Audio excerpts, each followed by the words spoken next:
Welcome back to Moment by Moment Season 4. Let me just say thank you for everybody subscribing. Thank you for everybody who's been telling their friends, their families, and commenting. Man, we love you guys. We're so thankful for each of you joining us every single Monday when we drop new episodes of Moment by Moment. Well, right now, we have a special episode. We're going to be discussing singleness. This is a great one. I'm very excited about it. And I just want to say thank you to our guests. Go ahead and just introduce yourselves. We have Grace Spell and Jasmine Cintron with us. Grace, tell us a little bit about yourself. Oh, well, thank you, JD. I appreciate the opportunity to be here today. So my name is Grace. I'm originally from Georgia. I've been in Texas now for over 20 years, and I'm a member here at Oak Hills and serve in various capacities. And kind of during the day during the day, basically, I am a full-time missionary, support-based, and run a short-term mission trip organization. So that's my full-time job. Man, that's awesome. And what is your organization called? Commission Expeditions. All right, Commission Expeditions. That's awesome. Yep. Jasmine, how you doing? Hello. I'm not that fancy, unfortunately. But my name is Jasmine Cintron. I am a videographer here at Oak Hills Church. I've been working for about 3 years. Wow, Yeah. time flew by. So it was really quick. So, but yeah, I'm just happy to be here, talk about this. Yeah, so this topic it's one that we all felt like isn't talked about enough, and so we're gonna do it. I'm very excited about it. Grace, I kind of just want to walk us through when you think about singleness, just definition wise. What would you call the definition of singleness? We're just gonna start from the basics. So singleness is, obviously the definition I would think would be start off by saying not married. Okay. But also I think it goes deeper than that. I think a person who is single is a person who is kind of a standalone, but doesn't have to be alone. Okay. But yeah, not connected, I guess, in covenant. And I think that, but we're going to talk about it later, I'm sure. But just the various nuances that come with that make it a pretty multidimensional term. Yeah, I agree with that. Jasmine, what is your definition of singleness? I mean, ditto, but I would say about the same thing. But yeah, I would imagine it's pretty much about the same thing, especially in the church world. I think we usually define it as being not married. Sometimes that can mean something different in the real world, I guess. But I would just say someone who's just not married. They could maybe potentially be dating, but they haven't taken maybe that final step. So they're not quite under that covenant yet, under marriage. So yeah, just kind of that state of being just a singular person, just you and God. So, yeah. Yeah, it's interesting. There are definitely different facets that we talk about married. Even from the government standpoint, when you're filling out forms and stuff, if you're dating someone, you're still saying, even if you're engaged, in fact, you're still saying single. Right. And so, Jasmine, I know you have a boyfriend, but in the church world, we've talked about this, you'd be viewed as single. Right. Grace, you'd be viewed as single. You are not married and not dating. And so I think those are the two differences. And so I'm really excited about having two perspectives from someone who's dating somebody and then somebody who's not dating somebody. And like when we talk about singleness, I mean, it's almost like people don't even want to be on the podcast to discuss singleness because it's like, well, I don't want like that put on me. I don't want that. It's like a topic that people are, kind of shying away from. And so, Grace, I'm very excited to hear your perspective, and Jasmine, you as well. So, Grace, let's open it up. Let's discuss, man, let's just start by debunking and kind of identifying why is singleness such a topic that people don't want to talk about. Well, it's interesting. Singleness, I know, okay, so I'm a little bit older than Jasmine, but so growing up, I've seen the stigma attached to singleness change, actually. Because when I was younger, the average age of people getting married was much younger. Right. Much younger. And my own parents were married a little over 3 weeks out of high school. No way. And that was pretty much the norm. Yeah. Like, that was it. And so, but as I began to graduate high school and go through college, there was more of a trend that was waiting later to get married. And I think that's actually, at least from my experience, has actually progressed even further. And I think in today's time, I also could be wrong in this, but at least from my experience, there are more people who are categorically single than I think ever before in history. Yeah. And so I think in some ways that's good, in other ways that's not so good. But I think it depends on the person as far as how that works. But your question was really the idea behind why is it such a topic that people don't want to really dive into head first on. But because it does kind of come with a stigma of not fit to be married. There's something wrong with you. Yeah. You have commitment issues. And so there's all these different kind of stereotypes that get lumped into being single as to the reason why you're not attached to somebody else. Yeah. And so I think that stigma, I think that has really kind of played into not just why people have different viewpoints about being single, but also why people don't like to really talk about it. Yeah. And Jasmine, question for you then would be, when you think about in your generation singleness, do you think that people are now more satisfied with being single than ever before? Or do you to your point, people are more single now. Why do you think that is? Yeah, I definitely agree with that statement that I would say in current generations for sure, they're pretty comfortable with the idea of being single, at least holding that off, at least to a later point in life, if may. I imagine a good portion of it is, it could be a good range of things, but I think a lot of the stigma that comes with and the critiques that came with being a single person have often been pushed back, essentially.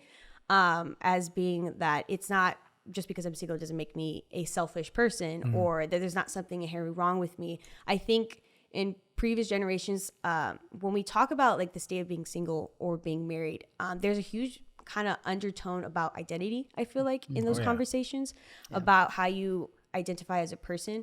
There was like a study, I think it was done in the UK, that they said, describe the qualities of a married person versus describe the qualities of a single person. And like majority of people would describe a married person as like responsible, caring. And then a single person was usually viewed as kind of selfish and like self-centered and things like that. And so I think there's a lot of a conversation about identity, but I think more and more we're finding that whether you're married or single, your identity doesn't lie in those things. Right. Yeah. And so I think as people pull away their identity, whether they're married or not, I think more and more you can learn to be content with whatever state of life you're in. Yeah. So Grace, when we're discussing all these, the differences even in generations, but what is, I guess, the most pivotal moment for you being single, being okay with it? Well, I was telling you earlier before the podcast started, I've had a desire to be married since I was about 28. Okay. So quite a few years at this point. And whenever you had that desire and it's not had the opportunity to really kind of come about, you're left with this kind of state, whether you want it to be that way or not. And so the goal is, for me, it's like, no, I don't want to just exist in this state. Right.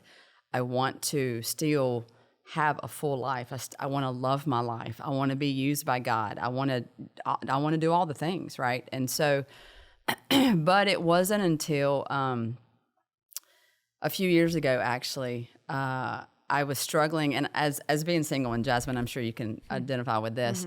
You go through these seasons of life where you watch all your friends get married, right? And you're not getting married. And then you watch all your friends begin to have kids, and you're not in that stage either. And so you begin to live with this sense of you're missing out. Yeah. You're missing out on a part of life as a woman. And that leads to a whole lot of discontentment.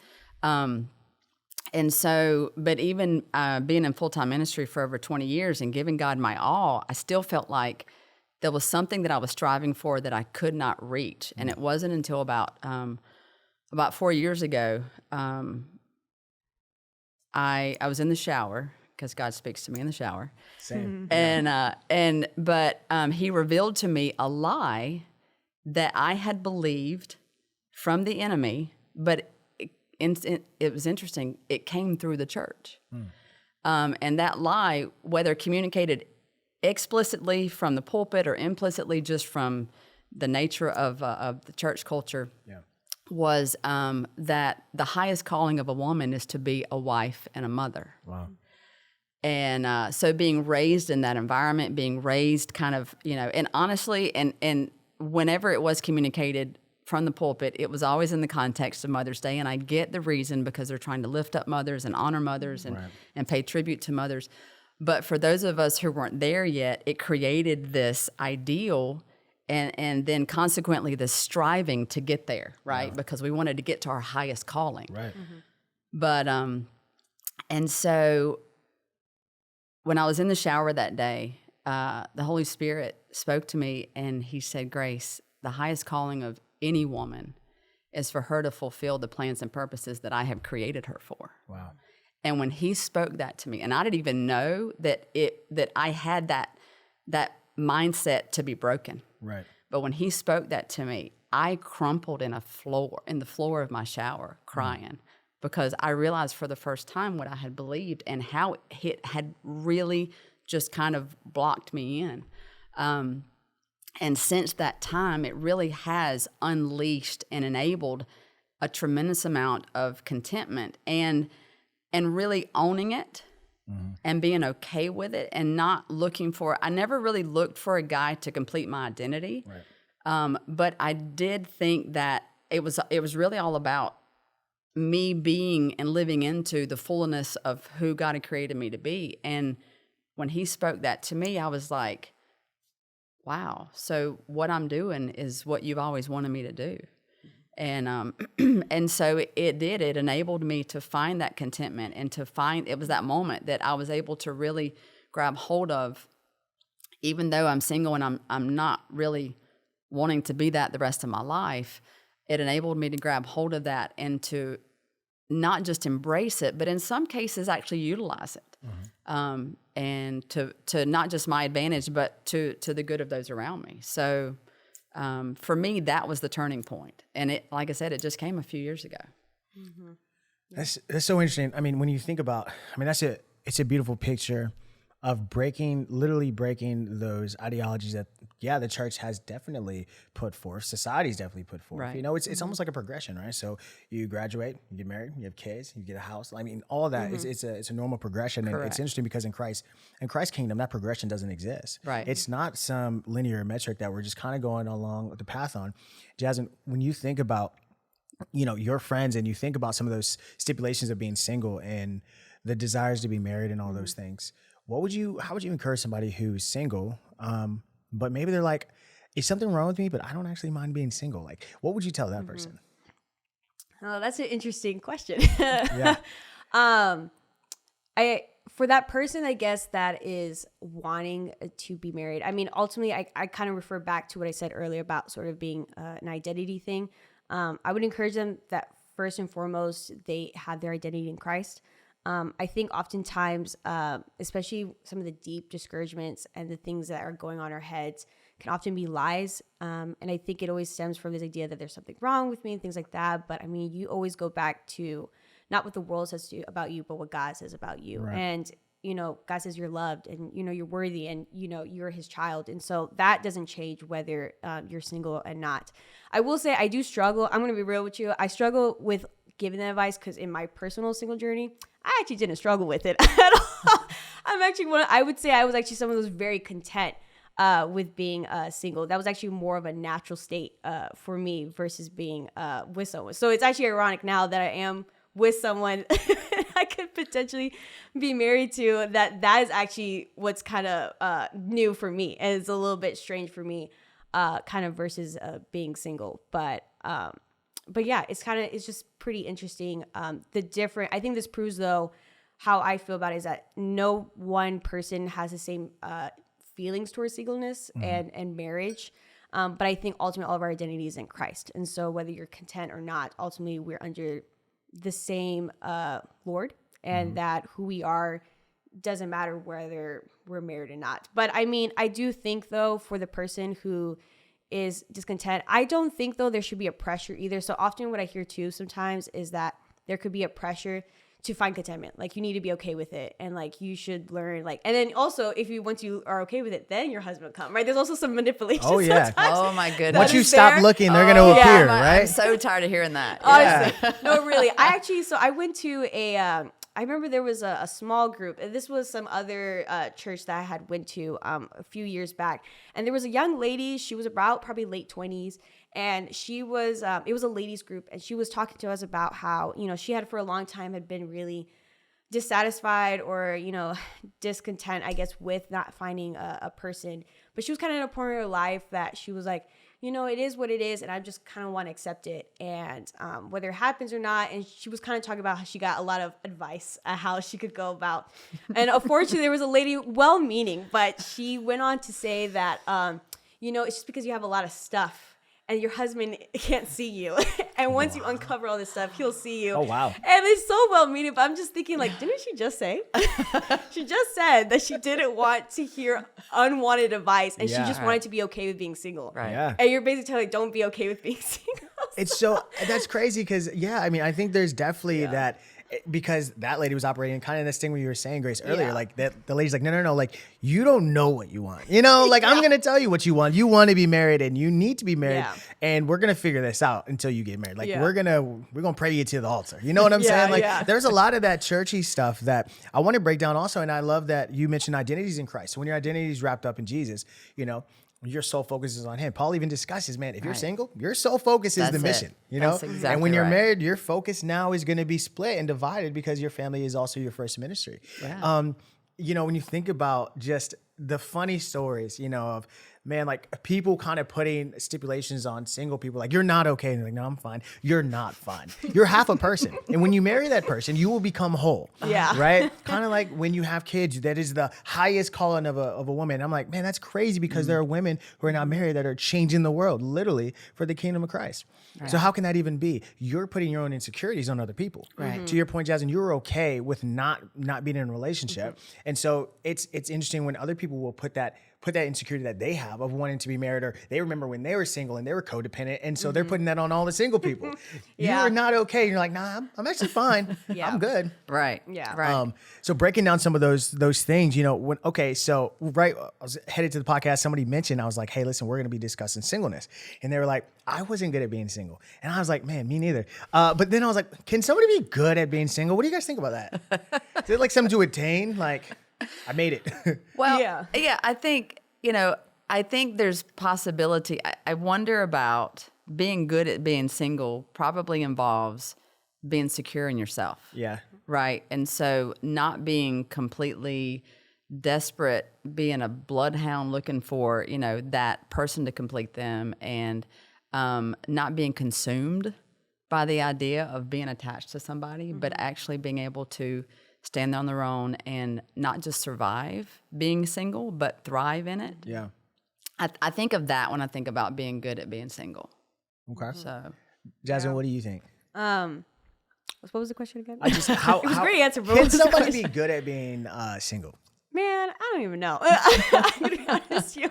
I don't really know. I mean, I imagine it's around kind of the same thing. It's more about contentment. I don't know. I don't know if it's something that you could be good or bad in. It's just what you are at that moment. It's just kind of what you are at that moment. I imagine a lot of times what the underlying issues when someone's saying that, right, is that, I could not imagine doing what you're doing right now. There's almost like a sympathy that they have. But I also think there is probably also just a misconception of what happens when you're a single is. And it could be a variety of things. It could be a misconception that, you're lonely, and that might not even be true, or that you have, no community. Because usually I think a lot of times when we find community is usually in a family unit, right? That's kind of what we find. But when you go to a point where you're not really within that family unit, it's like people don't know what to do with you, like what do I say to you, or where does that lie?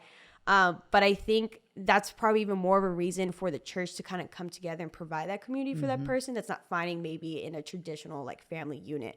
But yeah, good or bad, I don't know. I would say no. I don't know.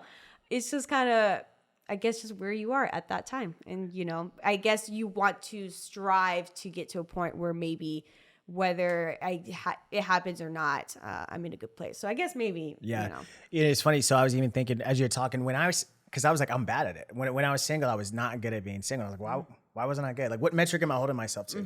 And it's because I know my own insecurities, and I know my sin issues, and I know what I was going through. Right. When I was single, I was more codependent. Like, that was my issue.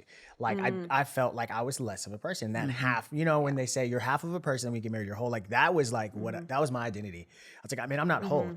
And for males, I think we have a whole different struggle of especially in the church, rarely are you going to see pastors as single men. It's just rare. And if they are, they're like middle school, high school pastors. Right. And so certain ideologies in your mind, you're like, man, like if I'm meant to do ministry, like I have to be married and I have to have like 2.5 kids. You dig what I'm saying? Like I have to have my whole life just so because this is the standard that I don't know who made it. Yeah. You know? And so I think guys have some of those different struggles as well. But I mean, similar to women, I think that we all have to battle with some of those identity things of being single because the mass majority of Christians are married, you know? And so, but it's also interesting.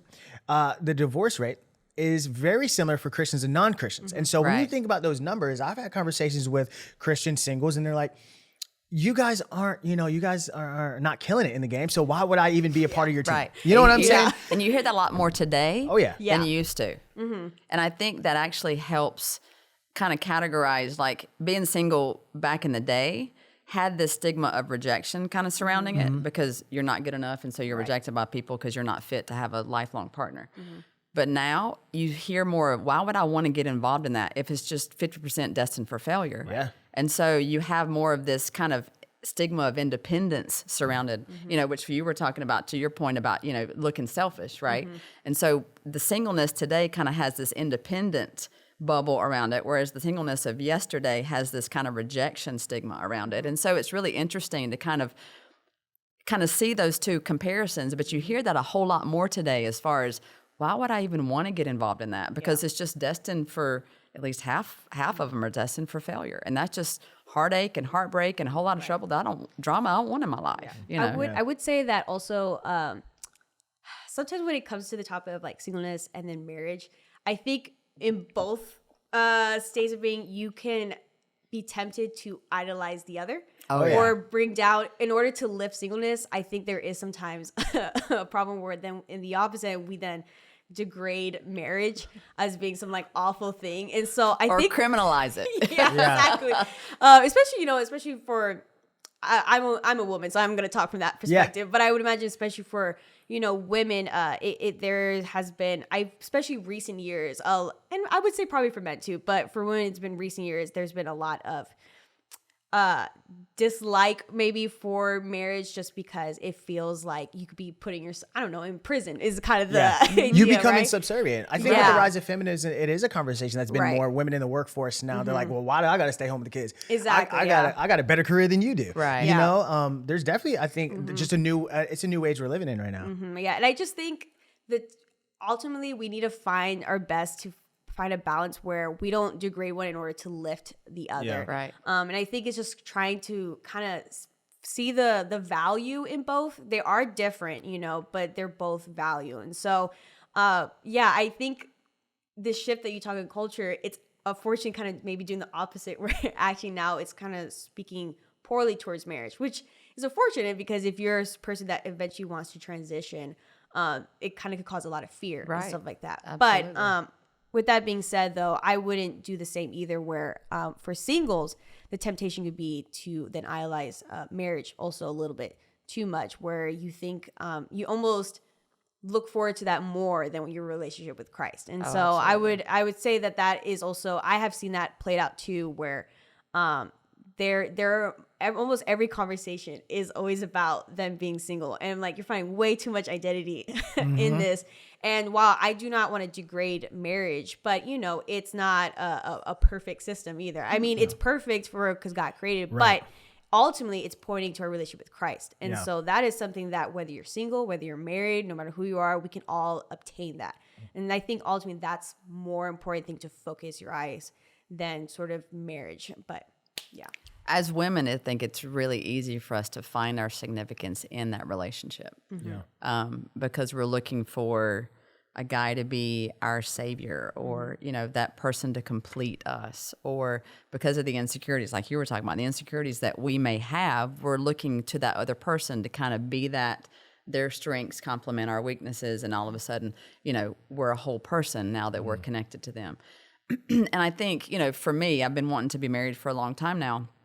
but it doesn't have anything to do, honestly, with who I am as a person. Yeah. That was something that God sealed and really solidified in me at an early age, thanks to, I believe, and credit a lot of that being coming from God through my parents and talking about my identity and my worth and my significance. So it was never I wanted to hitch my wagon to a guy to make myself any better, Right. Yeah. or to make myself more whole. It was more about valuing, because guys have a different perspective than girls do. Right. And so having that alternative perspective and that alternative input from an intimate level, and allowing God to use that person in guiding me on the road that He has for me, and us doing that together. So that companionship, that accountability, that intimacy with a person of a different mindset, of a different perspective, that is so valuable. But honestly, most women who struggle with being single, and I'm thinking of several right now in the last 20 years that I've either ministered to or walked alongside. Right. Like you were saying, Jasmine, their focus is so on being married because that's their idealistic picture. Yeah. Right? Because that's where their significant lies. That's the end of all their troubles. That's the answer to their loneliness. And it meets so many different needs. But on the other end of that, for those that are trying to be okay with being single, we have to be careful that we don't get into man bashing, so that we make ourselves feel better about being alone, right? And so there's all these different, what I see is like pitfalls that you have to kind of navigate as you're walking through the jungle of being single. Yeah. And it's about, but to me, and you hit the nail on the head, it's about being secure in our relationship with Christ and finding the foundation of who we are in that relationship. And everything else is secondary to that, no matter whether we're married or not. I have a question. This is an interesting one. If somebody's listening right now and they're single, and how would you, what advice would you even give them if they're like, I want to say yes to the first person that comes my way because I've been waiting for 10 years or I've been waiting a long time. How do I fight that emotion of like saying yes to that first person? So we think about divorce rates. We think about how people are jumping into marriage saying this person will complete me, man. I cannot wait. That, man, when I get married, like it's the end all be all.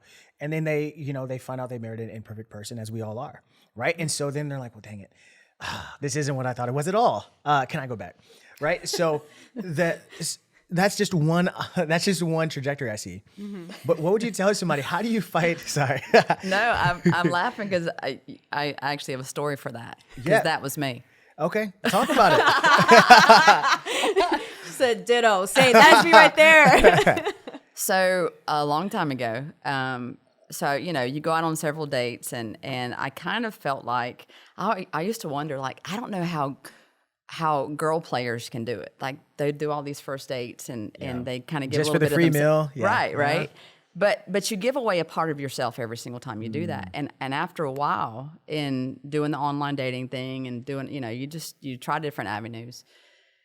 I was telling a friend of mine, I kind of feel like a shirt on the rack that's been tried on too many times, right? You kind of begin to lose your shape. And so I began to pray and ask the Lord, okay, God, you know what? I'm done kind of playing the field. Please save me until the guy that you have chosen for me. And at this point in time, I'm not one of those that like, there's one guy for each, it's not like that. But until, the person that you want me to marry or whatever, until he comes along. And at that point in time, but save me from all these other introductions. I'm just tired of being, worn out basically. But, and so, so a mutual friend introduced me to this guy and we hit it off right away. Okay. And so I'm like, literally, you guys, after the first date, I was like, wow, he could be the one. This is it. And it, like all the things. And then like months went by and he was long distance, but we were talking, we would fly to visit each other and everything. And we were engaged in 5 months. Wow. And we were going through the engagement process and a couple of months into the engagement, about 3 months before we were actually to have the ceremony, I completely lost my peace to marry this guy. And I realized that I had jumped too quickly. Okay. I called off the marriage. Wow. I broke off the engagement, and we went our separate ways. But I realized that I had set up preconceived expectations before I ever met him. And so that put me in a really dangerous place. Just because I had prayed and asked God for something didn't mean that God complied with it. Yeah. And so it really helped me to understand kind of, and at least for me, the best stance of being open to being married. Yeah. But not like making any kind of preconceived, dogged, stances of the next person that I'm going to meet, or, the next person that I'm going to feel this kind of connection with, then that's where I'm going to take the leap, because you can really get yourself into a lot of trouble in that way. And I think back, that was several years ago. I think back about, how my life would look had I gone through with that. And honestly, I have no way of knowing, but I do know that if I look at all the different things that God's used me to do in the past years between that time and now, I wouldn't trade it for the world. And so what I would tell a person who has that stance of, I just want to marry the next person that comes along that, that I feel this chemistry with, I would say be very careful in that. And I would say even be very careful in asking God to sequester you until that right person comes along. Because I believe, and this is what I was told by a very wise woman, be careful that that you get so desperate for your Isaac that you create an Ishmael. That's good. And so we, for those of us who are looking to be married someday, with every person that we come in contact with, and with every person that we feel chemistry with, that we are constantly seeking the Lord and taking it before Him, and making sure that we're not creating this trap for ourselves because we have this preconceived notion. Yeah. Breaking down those just all of those preconceived notions is really difficult. A lot of times, you have to maybe get burned a little bit. You have to go through some of those struggles because you don't even recognize them sometimes, because it's what we've been indoctrinated into in the church and also in society. It's just what you do. You get married, you have kids. Like there's no other type of display that anybody idolizes. And now we do see the rise slowly though of people saying, you know what, I'm gonna be single because I'm seeing marriages fail. Or I'm going to be single because I really want to focus on myself and my career. And maybe financial is like part of the thing, because I've heard guys say, well, I'm not in a position because I'm not financially secure enough. And I remind them, you will never be financially secure enough. My wife has my credit cards, and we go to Target, she gets a card. I said, we don't need a card. She said, yes, we do. We're only going there for one thing. It's you'll never be financially ready. Never. Never. But there's a danger also, I think, even for guys, of setting a standard that you've maybe seen from your dad or maybe somebody else that you look up to, and that's good for them. But you might be different. Sometimes grinding together is a part of it, My parents always tell the same story about how they tied 2 twin mattresses together when they first got married, and that's why I couldn't go get my Xbox or whatever when I was a kid, right? But they had their stories of how that struggle brought them closer. And so there's not like you have to be I need to be like at this specific level spiritually of knowledge. I need to be at this specific level of, I need a home, I need this, I need 3 cars. I've heard a lot of guys just throw a bunch of things in front of being married because of that, the mantle of taking care of your family and your wife. And there is definitely something to that. I think there's some legitimacy to having a job. I'm gonna be honest with you. Like, ladies, if you're dating somebody without a job, I think that's a whole nother conversation. But there is some there are some normal things that you should have, but I don't think you should throw a bunch of stipulations in front of yourself either, though. Question for men: are there what are the stigmas for men that are not married? Because I know them for women, and I don't know if they're the same. Like I heard once that for one guy who was also single, that he felt like because he wasn't married that he wasn't considered mature in his church, and that he was almost less than a man, or that he wasn't a leader of some sort, or that he couldn't progress in his ministry in some sense because he wasn't married. So I don't know. Do you want to talk into that about how it works for men? Is it the same? Is it different? I think we've taken the the call of an elder to be married to one wife. And I think we've taken some of those things, we kind of broad stroked for all men. So in ministry and then outside of ministry are probably two different stipulations. And the church is definitely like, you're seen as a second class citizen almost, because you don't have the responsibility of, and I think a lot of people see it that way. I know for me, it felt like that responsibility side of it, that leadership side was definitely going to wait till I got married. Like those particular roles wouldn't maybe open up to you until you were, but also, I wouldn't necessarily, you wouldn't want a marriage counselor to be a single guy, right? You just wouldn't, because you don't have that life experience. So I think there is some normalcies in that side of it, but it shouldn't be that if you're a single man, you can't lead, you can't teach, you don't feel like a person who can have conversations and speak with wisdom to other guys. But even outside of the church, let's talk to, if you're like, man, I'm not a pastor at all. I'd say there's definitely stipulations and things that we have to overcome outside of the church. I mean, so there's an ideology that guys are players if they're single at a certain age. If you're over 30, it's like either you cannot commit, you might have some mommy issues, you might be really financially bad, and you're just not trustworthy. I mean, there's a lot of those things, and some of those things might be true, right? But the reality is we're all broken people. It's like, you know a guy? Yeah. I have several. I know several, but yeah, no. But the reality is, I mean, and I know so many great guys that they just feel like they have to get ready. They have to keep preparing. And I think it's a nervousness because they've never done it. It's a big step. It's forever. All those things. Right. It's It can be intimidating. 100%, and you don't want to fail. Right. You don't want a bad marriage. You want a good marriage. No, I don't think anybody's on the altar like, man, divorce in 5 years. Let's get it. All right, you ready? Let's do it. On 3, go. Nobody's going into marriage or the altar thinking those things. Yeah. But then in the back of your mind, before you get to that place, it's like, I don't want to fail. I see this example. My parents are divorced. My parents are, I've heard a lot of guys say, my parents are divorced. And so it's like a generational curse that we have. And I'm like, no, like you can break those curses. That's the power of Christ to Right.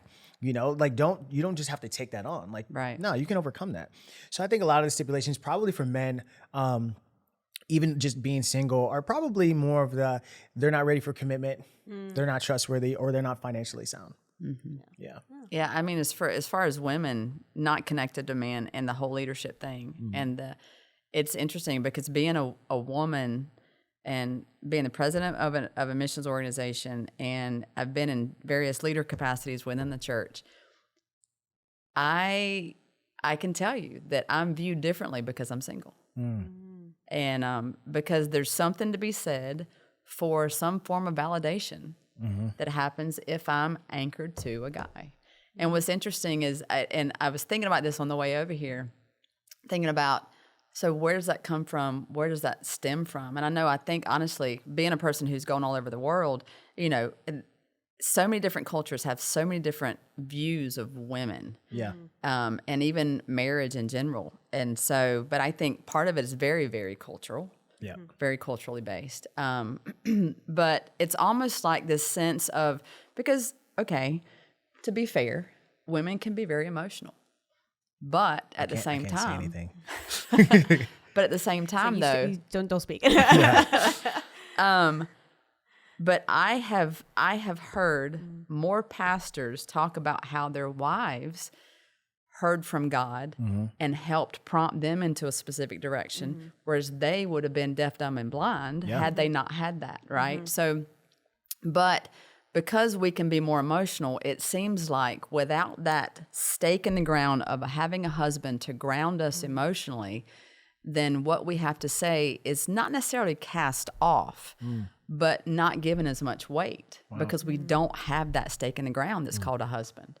And so, whether I'm leading an organization, whether I'm leading a team that has mixed gender, we're guys and girls, and thankfully, the majority of the guys that have been on my short-term mission teams have no problems being under a woman. And I have some amazing guys who are advocates for women in leadership. But I'm obviously in favor of God using women in leadership. Yeah. And I'm not tooting my own horn here as far as having something to say, but I do believe that, from that standpoint of going back to what I was talking about, we're both created in the image of God. God gave each of us different aspects of his nature and his character. And it's when we come together that we do, I think, present a whole picture. But that doesn't say automatically that but if we're standing alone in a single stature, that we're less than or that we're second-class citizens, Right. And I am so far from women's lib. Yeah. I'm conservative and all that in that area, but I do believe that some of the same leadership issues that you described, that men, needing to have that proven ability to handle that responsibility as a married man, and how that affects their ability or their being seen as leaders. Yeah. I think single women kind of go through some of the same things. Yeah. So. Well, sweet. Well, listen, this has been awesome. I was saying before we even started, man, I'd love to do a part 2 of this podcast, particularly on this topic. I think there's so much that I want to get into that, we just don't have the time for. But I just want to say thank you for both of you being open and candid. This is a great conversation. I think if you're listening right now, if you have questions, which, you might have some questions for Grace or Jasmine, or do you just want us to have, a different vein of discussion when it comes to singleness, man, drop them in the comments. We'd love to hear from you. I'm really excited about this. This is going to be a good one. And I really pray that if you're single right now, that you don't feel like less of a person, and that there's nothing wrong with you for wanting to be married and you're still not married. I don't think that's a bad desire to have. It's definitely a good desire to have. But you can do ministry and change the world being single. You can do ministry and change the world being married to being married, and so that goes for guys as well. If you're a single man and you're listening, you're like, listen, I feel like less than because I'm not taking care of a family. Listen, you were valued and loved by God. You're fearfully and wonderfully made, and we believe that. And so I just pray that if you're listening, you were encouraged by this. And let me tell you, thank you for joining us every single week. Every Monday we drop new episodes. I just want to say thank you for everybody who's been watching, who's been joining us. Make sure you subscribe to the channel. We love you. We'll see you guys next Monday on another episode of Moment by Moment.